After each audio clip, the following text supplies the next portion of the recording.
Senhor, Senhor, o que foi que eu fiz, Senhor? Tudo que eu fiz foi te obedecer, tudo que eu fiz foi obedecer às leis, tudo que eu fiz foi te servir verdadeiramente. Senhor, aquela mulher queria se deitar comigo. Eu, por conhecer a Tua palavra, não quis. Senhor, tudo que eu fiz foi te obedecer. Por que estou passando por essa situação? Muitas das vezes fazemos a pergunta errada. Senhor, por quê? Por quê? Por quê? Olha que forte que veio agora meu coração. Onde cobiache de casuiteco aminar.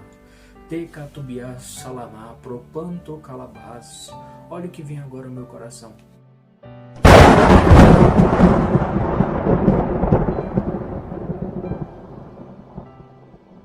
E não sedes conformados com este mundo, mas sedes transformados pela renovação do vosso entendimento, para que experimenteis qual seja a boa, agradável e perfeita vontade de Deus.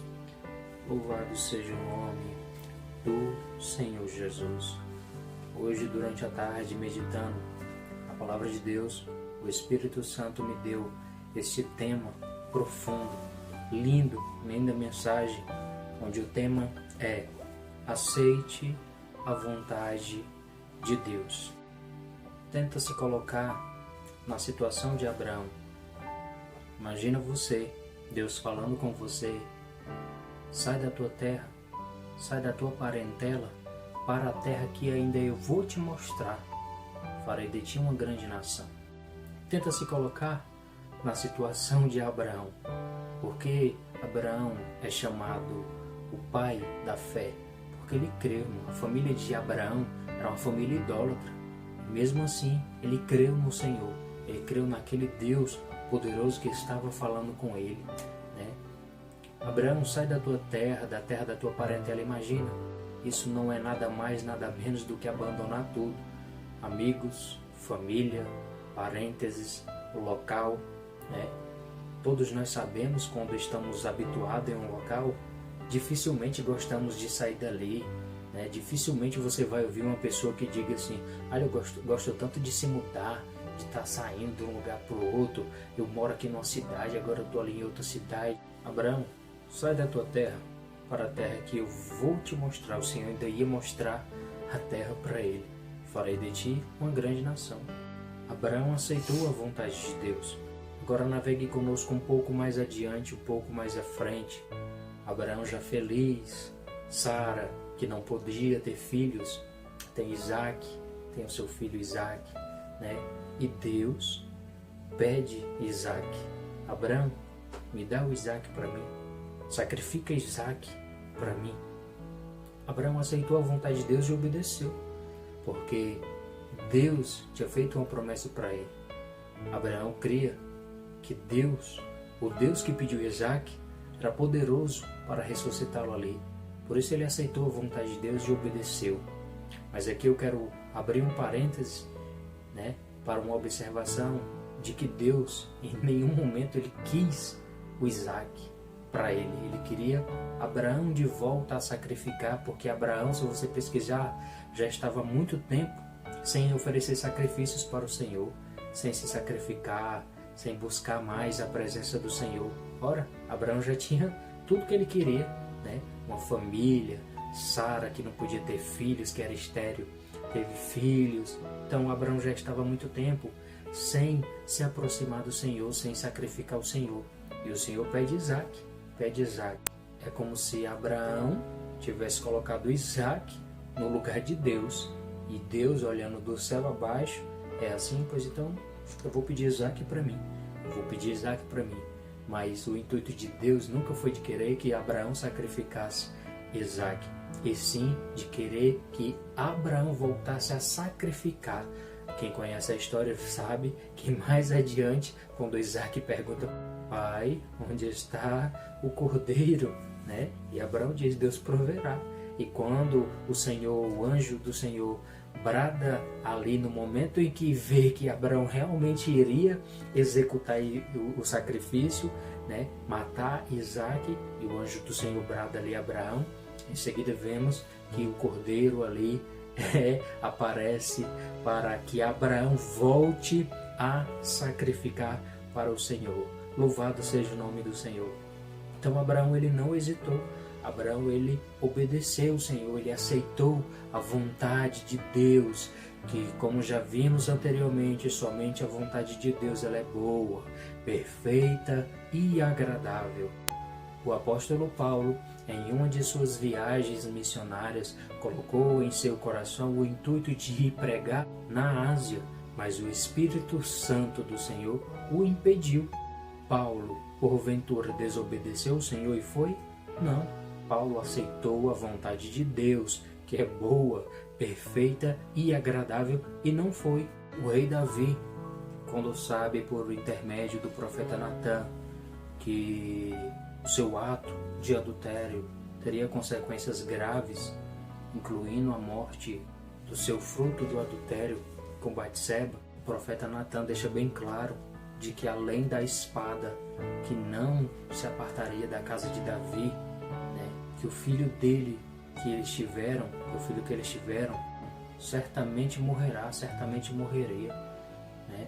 Então o que que Davi faz? Segundo Samuel capítulo 12, versículo 16. E buscou Davi a Deus pela criança, e jejuou Davi, e entrou e passou a noite prostrado sobre a terra. Então o que Davi faz? Passou a noite prostrado em terra, em jejum, pedindo a Deus pelo seu filho, pedindo a Deus pelo seu filho, que o próprio Senhor o feriu. O próprio Deus, a Bíblia fala em 2 Samuel capítulo 12, que o próprio Senhor o feriu aquela criança. 7 dias depois, acontece que se cumpre o que o profeta Natã fala. A criança morreu, e o que Davi faz? E sucedeu que ao 7º dia morreu a criança, e temiam os servos de Davi dizer-lhe que a criança era morta, porque diziam: eis que, sendo a criança ainda viva, lhe falávamos, porém não dava ouvidos à nossa voz. Como, pois, lhe diremos que a criança é morta? Porque mais mal lhe faria. Viu, porém, Davi que seus servos falavam baixo, e entendeu Davi que a criança era morta. Pelo que disse Davi a seus servos: é morta a criança? E eles disseram: é morta. Então Davi se levantou da terra, se lavou e se ungiu, e mudou de vestes, e entrou na casa do Senhor, e adorou. Meu Deus, é forte demais. E adorou. Então veio à sua casa e pediu pão, e lhe puseram pão, e comeu. E disseram-lhe seus servos: que é isto que fizeste? Pela criança viva jejuaste e choraste, porém depois que morreu a criança te levantaste e comeste pão. E ele disse: vivendo ainda a criança, jejuei e chorei, porque dizia: quem sabe se o Senhor se compadecerá de mim e viva a criança? Porém, agora que é morta, por que jejuaria eu agora? Poderia eu fazê-la mais voltar? Eu irei a ela, porém ela não voltará para mim. Então Davi, olha que forte isso, irmão. Olha que forte isso. Mediante aquela situação, ele se prostrou ao Senhor e o adorou, né? Ele aceitou a vontade de Deus. Olha que forte que veio agora o meu coração. Onde cobiache de casuite coamina, te catubias salamá, propanto calabás. Olha o que vem agora o meu coração. Você já parou para pensar como as pessoas olhariam para aquela criança? Fruto de um adultério, né? O próprio Senhor o feriu àquela criança. Então Davi, ele aceitou a vontade de Deus. A vontade do Senhor não era que aquele filho vivesse. Por mais difícil que seja, somente a vontade do Senhor ela é boa, perfeita e agradável. Aceite a vontade de Deus. Os discípulos e todo aquele que se dispõe a seguir Jesus Eu, você, minha esposa, qualquer um que se dispõe a seguir Jesus, o próprio Jesus deixou bem claro: aquele que quiser vir após mim, negue-se a si mesmo, tome a sua cruz a cada dia e me siga. Jesus fala para os seus próprios discípulos ali: eis que vos envio como ovelhas ao meio de lobos, portanto sede prudentes como as serpentes e simples como as pombas. Acautelai-vos, porém, dos homens, porque eles vos entregarão aos sinédrios e vos açoitarão nas suas sinagogas, e sereis até conduzido à presença dos governadores e dos reis por causa de mim, para lhes servir de testemunho a eles e aos gentios. E o irmão entregará à morte o irmão, e o pai o filho, e os filhos se levantarão contra os pais e os matarão. E odiados de todos sereis por causa do meu nome, mas aquele que perseverar até o fim será salvo. Então, como questionar isso? Como questionar as palavras do Senhor Jesus? Ele já deixou bem claro que não seria fácil, que não seria esse evangelho barato que estão pregando por aí, esse evangelho falsificado que estão pregando por aí, essa cópia barata desse evangelho que estão pregando por aí. Jesus ele deixou bem claro: por mais difícil que seja, que venhamos aceitar a vontade de Deus, pois só a vontade de Deus ela é boa, perfeita e agradável. Imagina você contar os seus sonhos para os seus familiares, pessoas próximas, e os mesmos se levantarem contra você, planejarem o mal contra você. Isso aconteceu com José. José, ao contar os seus sonhos para os seus familiares, seus irmãos, por inveja, o jogaram naquele buraco sujo, depois o venderam como escravo, vendido como escravo pelos próprios irmãos. Independente de onde estava, José se mantém íntegro, irrepreensível, temente a Deus. A mulher de Potifar se encanta pelo nosso irmão José, para que ele se deite com ela. Muitos conhecem essa história. Ela insiste para que o nosso irmão José se deite com ela. Ele, como um servo fiel e obediente a Deus, foge dessa mulher. Essa mulher cheia de ódio, cheia de raiva por não conseguir o que queria, difama o nosso irmão, inventa uma série de coisas contra o nosso irmão José. E o que acontece? Nosso irmão é preso. Como se não bastasse, já está ali naquela situação de escravo, sendo escravizado, tendo sido vendido pelos próprios irmãos, ter passado pelo que passou. José é preso por algo que não cometeu, por algo que não fez, por ser obediente ao Senhor, por ser fiel a Deus. Você já parou para pensar o que passou na cabeça de José quando ele estava na prisão, ou quando ele estava naquele buraco, ou quando ele foi vendido pelos próprios irmãos? Eu pensaria assim: Senhor, o que foi que eu fiz, Senhor? Tudo que eu fiz foi te obedecer, tudo que eu fiz foi obedecer às leis, tudo que eu fiz foi te servir verdadeiramente. Senhor, aquela mulher queria se deitar comigo, eu, por conhecer a tua palavra, não quis. Senhor, tudo que eu fiz foi te obedecer. Por que estou passando por essa situação? Muitas das vezes fazemos a pergunta errada: Senhor, por quê? Por quê? Por quê? Devemos mudar, por mais difícil que seja, e perguntar para o Senhor: Senhor, para quê? Para que isso? Imagino eu, Deus lá do alto, olhando para José, passando por tudo aquilo, e Deus calado, sem poder falar. Se Deus falasse, estragaria toda a surpresa. Deus no céu, em silêncio, calado para não estragar a surpresa. José na terra, triste, pensativo, pensando o que fez de errado para estar passando por tudo aquilo.